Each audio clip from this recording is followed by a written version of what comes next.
Hi everybody, Al Bernstein here with another one of my quick hits videos. In this one, I'll look back on a weekend of boxing that was very intriguing and answered some interesting questions and raised other ones. A series of really terrific boxing matches on tap.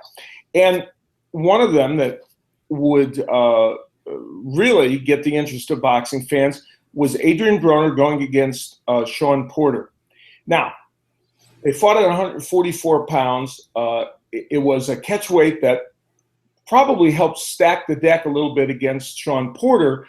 However, this young man who had only fought once before at that low weight came in ready and prepared. And from the beginning of the fight, he attacked the body of Adrien Broner with great ferocity. Porter was committed to the body work. He did it throughout the fight, continually ripping shot after shot to Broner's body. As Broner tried to move, would ultimately get hung up on the ropes, and Porter would go to work on the body.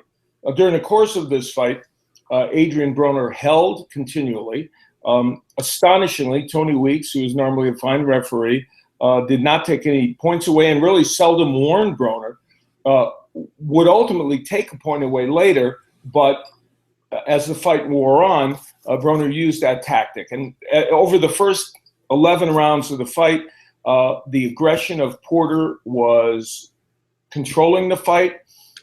There was a point deducted, as I mentioned, in the 11th round, so that was a 10-8 round for Porter. However, a dramatic change in round 12 when Porter walked into a left hook by Adrien Broner, was knocked down, and when he returned to his feet, provided what will surely be a photo and or video that will live on.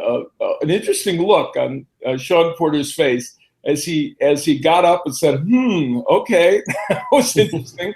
First time in his career he had been knocked down. That was very early in the 12th round, and so at that juncture, it certainly looked like Shawn Porter could be in trouble. But he not only did he get up and finish out the round, he was the one attacking Broner as the round concluded. So they went to the scorecards, and one judge had it 118-108, another judge had it 115-111, and Adelaide Bird astonishingly scored it 114-112, all for Porter. But here's the thing about those scores. When you look at Adelaide Bird's score, 114-112, it is almost impossible to imagine how she arrived at that score. Now, the last two rounds, you figure, canceled themselves out because it was a 10-8 round in round 11 on behalf of Shawn Porter and a 10-8 round in round 12 on behalf of Adrien Broner. So that means the first 10 rounds of this fight is what would ultimately provide the difference in the scoring. Now, you can see that one of the judges had a wide margin. Then there was 115-111, which meant the first 10 rounds were scored 7-3 by that judge, I believe Dave Moretti.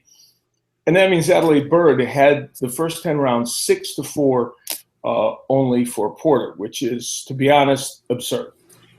In any case, the right man won this match. Now, for Shawn Porter, it was probably his best performance as a pro, even better than when he won the title against Devin Alexander and beat Paulie Malignaggi. Then he had a close loss, of course, to Kell Brook. This performance was very complete. Not only was there good body work, Porter used his jab well. He moved his head very well as he was coming in, with the exception of that one counterpunch he was hit with in the 12th round. He made Broner miss a lot. Adrien Broner aided Porter's cause with what has become a habit for him throughout his career, low volume punching. Now, in this case, when we say low volume, we mean low volume.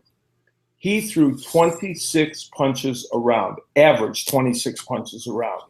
Now, for a 140-some-pound fighter, that is almost unheard of. And when you average 26 punches around, you are simply not going to win a decision. You better score a knockout. Which brings us to the Adrien Broner's conundrum now. When he was down at 135, he was hurting fighters, knocking them out. And so his low volume and all the rest didn't matter. He was also facing men that were smaller and had to punch up a little bit. And then eventually, of course, he ate himself out of the 135-pound division and is now past 140. And against those fighters, even though he was able to score the knockdown against Porter, he doesn't win by knockout. So he needs to punch more, and he doesn't punch more. Many believe it's a conditioning issue, that he's simply not ready to have that much volume in a fight. Whatever the reason, it is a big issue for Adrien Broner. And moving forward is a monstrous issue, because it's unlikely he may not even be able to get down to 140. He came in about 143 and change. He could if he worked hard, but for some reason, apparently he doesn't want to try and get to that weight. So if he has to fight continually against 147 pounders, it's going to be a very tough road to hoe for Adrien Broner. I can't imagine him having success in general in the 147-pound division against the better welterweights. And even at 140, there are a number of fighters who will be very difficult for him to handle. So Adrien Broner is at a crossroads in his career. Now, you wouldn't know it by his behavior after the fight. He seemed completely unconcerned about the fact that he lost. And I think, it's easy to criticize Broner. He puts himself out there, and his behavior is, for the most part, outrageous and often boorish, as it was leading up to this fight. So he's an easy target. But still, you'd like to think that an athlete, a world-class athlete, whether it's in boxing, baseball, football, basketball, hockey, anything, you want to believe that that they care about the competition. Why else would you be an athlete? I mean, I was upset when I was a teenager boxing as an amateur if I lost. What did that mean in the grand scheme of life? Not very much. I didn't like losing Little League games, and I'm sure many of you can relate to that. It doesn't mean that it's winning and losing is the only way by which we judge people. It's not. But if you're an athlete and you're competitive, you should be concerned about losing. And Adrien Broner showed absolutely no sign of that. And I think that further alienates the fans from him, and could even alienate the fan base he had. And I think that fan base, for the most part, was shrinking. As for Shawn Porter, it's a very big win for him, and he moves ahead to what he hoped would be maybe a Mayweather fight. That's very unlikely, but Shawn Porter will certainly have a chance to challenge again for a welterweight title. Now, this weekend, there was also an important match in which Andre Ward came back after almost a year and a half layoff to take on Paul Smith, a British fighter. And we talked about this in one of our hangouts leading up to the Ward fight. Paul Smith, a solid competitor at 168 pounds. Now, Smith missed the weight by 4 pounds and by a lot. But the fight still went on, and his pocketbook was a little thinner because he had to pay money because he came in overweight. And there was one moment in the fight when Paul Smith had his moment. That was in round 7, when he landed a very big right hand to the head of Andre Ward. It rattled Ward for a moment or two, but it was essentially the only important moment that Paul Smith would have. The rest of the fight, Andre Ward, the 31-year-old undefeated fighter from Oakland, had his way with Smith. He just punished him mercilessly. And finally, in the 9th round, the towel was thrown in by Smith's corner, and rightfully so.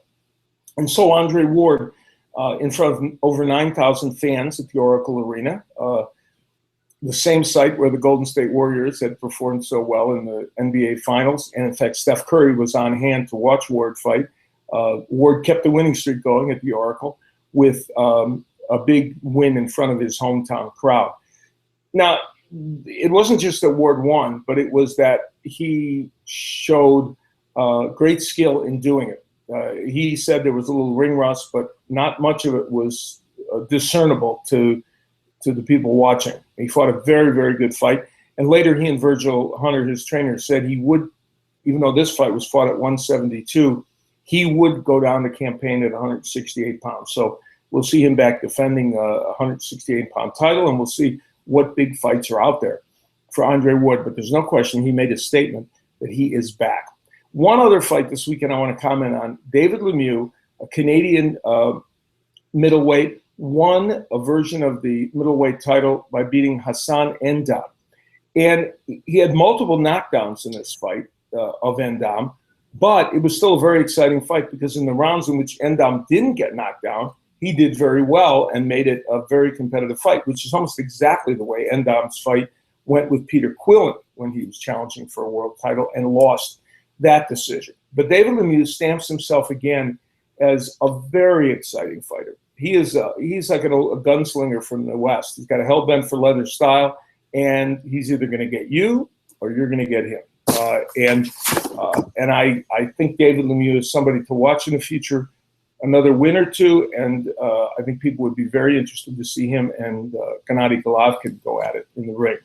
So a very full weekend of boxing, as has been the case recently in the sport, and as will continue to be the case over the next few months. But we learned some things, and also it raised questions in the future, questions especially about Adrien Broner's future and where he's headed in the immediate future and long term in his career. I'm Al Bernstein. Thanks for joining us for this edition of Quick Hits.